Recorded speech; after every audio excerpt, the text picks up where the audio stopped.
એવું તે શું થયું કે હોટલના માલિકને ભિખારી બનવું પડ્યું। એક હોટલના માલિકની આ સત્ય કહાની છે કે સ્પેનમાં રેસ્ટોરન્ટનો એક ખૂબ મોટો માલિક હતો કે જેની 58 થી 60 જેટલી રેસ્ટોરન્ટ ચાલતી હતી। આ વ્યક્તિનું નામ છે ડોન મેન્ટન। આ એક સત્ય ઘટના છે એટલે છેલ્લે સુધી સાંભળજો। ડોન મેન્ટેનની બધી હોટલ ધમધોકાર ચાલતી હતી, પૈસે ટકે ખૂબ સારું, પણ આ માણસની તબિયત થોડી ખરાબ થઈ એટલે તેની પત્નીએ કહ્યું કે તમે દવાખાને બતાવો, પણ ડોન મેન્ટનનો કારોબાર ખૂબ મોટો એટલે કહ્યું કે મારી પાસે સમય નથી।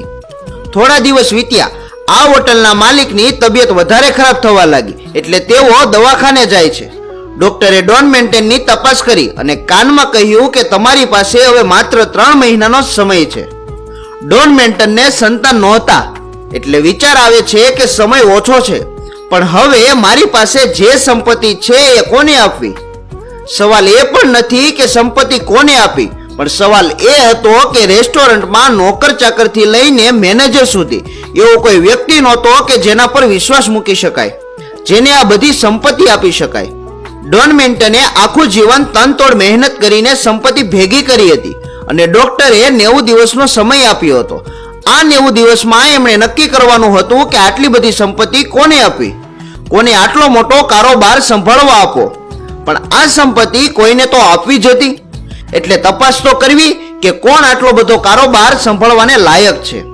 હોસ્પિટલમાં સૂતા સૂતા ડોન મેન્ટનને વિચાર આવ્યો કે કદાચ હું હોટલમાં તપાસ કરવા જઈશ તો બધા મારી સાથે સારું વર્તન જ કરશે, માટે પોતે ભિખારીનો વેશ ધારણ કર્યો અને એક પછી એક બધી રેસ્ટોરન્ટ તપાસ કરવા જવાનું નક્કી કર્યું। પહેલી રેસ્ટોરન્ટથી ડોન મેન્ટને શરૂઆત કરી।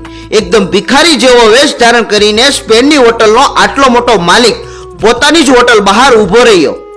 બહાર વોચમેન ઊભો હતો અને આ ભિખારીને દૂર ભગાવતો હતો, પણ ભિખારી બનેલો હોટલનો માલિક હાથ જોડીને કહેતો હતો કે થોડુંક બચ્યું કૂચ્યું જમવું છે, અંદર જવા દો ને। વોચમેને કોઈ વાત સાંભળી નહીં અને આ ભિખારીને કાઢી મૂક્યો।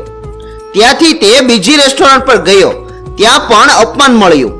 ડોન મેન્ટન ભિખારીના વેશમાં ત્રીજી રેસ્ટોરન્ટે ગયો, ત્યાં વોચમેને મેનેજરને બોલાવ્યો, મેનેજરે પણ ભિખારીનું અપમાન કર્યું। ડોન મેન્ટને વિચાર્યું કે હું ભિખારી બનીને મારી બધી રેસ્ટોરન્ટે જાઉં છું અને બધી જગ્યાએથી મને ધિક્કારીને કાઢી મૂકે છે, તો કદાચ મારી પદ્ધતિ ખોટી પડતી હશે, તો હવે બીજી રીતે હું ટ્રાય કરું। હવે બીજી પદ્ધતિ અપનાવીને ડોન મેન્ટને તેનો ખાસ કર્મચારી કે જે તેનો ખૂબ વિશ્વાસુ હતો તેની પાસે વેશ બદલીને ગયો અને કહ્યું કે તમારા જે શેઠ છે ને એ મને સારી રીતે ઓળખે છે, હું એમનો બાળપણનો મિત્ર છું। અત્યારે મારી પરિસ્થિતિ ખરાબ છે જેથી હું પાયમાલ થઈ ગયો છું, ખાવા માટે રોટલા પણ નથી, મારે બીજું કાંઈ નથી જોતું, પણ આ ઓળખાણ દેવાનું માત્ર એટલું કારણ છે કે મારે થોડું જમવું છે। એટલે ડોન મેન્ટનનો આ જે સૌથી વિશ્વાસુ કર્મચારી હતો ને એ બોલ્યો કે મારા શેઠના તમે મિત્ર હતા એમને, અને તમે પાયમાલ થઈ ગયા, મારો શેઠ પણ પાયમાલ થઈ જવાનો છે, મારો શેઠ ચારે બાજુ દાન કર્યા કરે છે, એ પણ થોડા સમયમાં પાયમાલ થઈ જવાનો છે। હવે તો એની પાસે 3 મહિનાનો જ સમય છે, પછી તો એમનું પૂરું, તમે તો પાયમાલ થઈ ગયા અને એ તો ઉપર જ વયો જવાનો છે। પણ તમારી જાણ ખાતર કહી દઉં કે જ્યારથી હું અહીંયા કામે લાગ્યો ને ત્યારથી મારા શેઠની પ્રગતિ થઈ છે અને મારા શેઠના ગયા બાદ હું જ આ હોટલનો માલિક છું, મેં એની બધી વ્યવસ્થા કરી નાખી છે। આટલું સાંભળતા તો ડોન મેન્ટનને ખૂબ દુઃખ થવા લાગ્યું કે મેં તો ખાલી જમવાની અપેક્ષા રાખી હતી, પણ આ તો શું સાંભળવા મળ્યું। હવે ડોન મેન્ટન તો ત્યાંથી પાછો આવી જાય છે અને વિચાર કરે છે કે હવે શું કરવું। છેલ્લે એક વિચાર આવે છે કે મારી એક નાની એવી હોટલ છે, ત્યાં નથી ગયો, હવે છેલ્લી વાર ત્યાં જઈ આવું। ફરી પાછો એ જ ભિખારીના વેશમાં ગયો અને ત્યાં જઈને વોચમેનને કહ્યું કે મારે કંઈક ખાવું છે। મજાની વાત તો હવે શરૂ થાય છે, સાંભળજો। વોચમેનને કહ્યું કે મને ખૂબ ભૂખ લાગી છે, મારે કંઈ ખાવું છે। વોચમેને કહ્યું કે હું તો વોચમેન છું એટલે હું તમને અંદર જમવા ના બેસાડી શકું, પણ ઊભા રહો, હું મેનેજર સાહેબને બોલાવું, એને વાત કરો। મેનેજર આવ્યા। ભિખારી કહે છે કે સાહેબ 2-3 દિવસથી ભૂખ્યો છું, જમવું છે। એક માલિક પોતાની હોટલ સામે ભિખારી થઈને ઊભો છે અને ભીખ માંગી રહ્યો છે કે ભૂખ લાગી છે, કંઈ બચ્યું કૂચ્યું હોય તો મારે જમવું છે।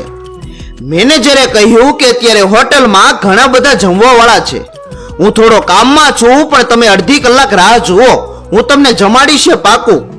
હવે ડોન મેન્ટન ખૂબ થાકી ગયો હતો અને છેલ્લો મોકો હતો, એટલે વિચાર્યું કે રાહ જો થોડી વાર, શું થાય છે એ ખબર પડે. અડધી કલાક પછી મેનેજર તેને બહાર બોલાવવા આવ્યો કે અંદર આવો. ડોન મેન્ટનને તો નવાઈ લાગી કે અરે, મોટી મોટી હોટલમાં હું જઈ આવ્યો, કોઈએ સરખો જવાબ પણ આપ્યો નહીં, અને અહીં મેનેજર ખુદ એક ભિક્ષુકને બોલાવવા આવ્યો. ડોન મેન્ટન તો આ મેનેજરની માણસાઈ જોઈને ખૂબ રાજી થયો. હોટલમાં અંદર ગયો. મેનેજરે ડાઇનિંગ ટેબલ પર આ ભિક્ષુકને જમવા બેસાડ્યા અને પોતે તેની સાથે જમવા બેઠા એટલે બંનેની થાળીમાં એક જ સરખું ભોજન આવ્યું. જમતા જમતા મેનેજરે ખૂબ સરસ વાત કરી. મેનેજરે શું કહ્યું કે તમે બિલકુલ સંકોચ ના રાખતા, સંકોચ રાખ્યા વગર જમજો, જે જોતું હોય એ માંગી લેજો, હું તમારા પર કોઈ ઉપકાર નથી કરતો. જીવનમાં આજે ભલે તમે ભિક્ષુક હોય, પણ કાલે તમે પણ મારી જગ્યાએ હોઈ શકો છો, કારણ કે એક દિવસનો સમય હતો જ્યારે હું તમારી જેમ જ એક ભિક્ષુક હતો અને આ જ હોટલની બહાર ભિક્ષા માંગવા આવ્યો હતો. ત્યારે અમારા શેઠ છે ને ડોન મેન્ટન, એમણે આવી જ રીતે મને અંદર બોલાવ્યો હતો અને જેમ મેં તમને જમવા બેસાડ્યા એ મારા શેઠે મને આ જ ટેબલ પર જમાડ્યો હતો. મારા શેઠે આ જ હોટલમાં મને નોકરી આપી હતી અને આજે આ હોટલનો હું મેનેજર છું. એટલે તમે સંકોચ ના રાખતા, તમે હિંમત રાખજો, કારણ કે કાલે સવારે તમે પણ આ હોટલના મેનેજર બની શકો છો. આટલું સાંભળતા તો ડોન મેન્ટેન આખો હલી ગયો કે હજુ આને આ બધું યાદ છે. તે ખુશ થઈ ગયા અને તમામ હોટલના મેનેજર, કર્મચારી બધાને એક હોલમાં બોલાવ્યા. આ હોલમાં ડોન મેન્ટન શેઠ બનીને નહીં, પણ ભિક્ષુક બનીને ગયા અને બધાની સામે ભિક્ષુકના ફાટેલા કપડાં દૂર કરીને પોતે કોણ છે તે બતાવ્યું. પોતાના શેઠ ડોન મેન્ટનને જોઈને બધા ચોંકી ગયા અને ત્યારે ડોન મેન્ટને કહ્યું કે મારી તમામ હોટલમાં જેટલા પણ મેનેજર છે એ બધાને હું છૂટા કરું છું અને આ એક નાનકડી હોટલ છે મારી, એના જેટલા કર્મચારી છે એને હું મારી બધી હોટલના મેનેજર બનાવું છું, કારણ કે ખરેખર એ લોકો જ આટલા મોટા પદને લાયક છે, જેનામાં માણસાઈ છે, જેનામાં ઈમાનદારી છે. વિડીયો પસંદ આવ્યો હોય તો વિડીયોને લાઈક, કોમેન્ટ અને વધુમાં વધુ શેર કરો.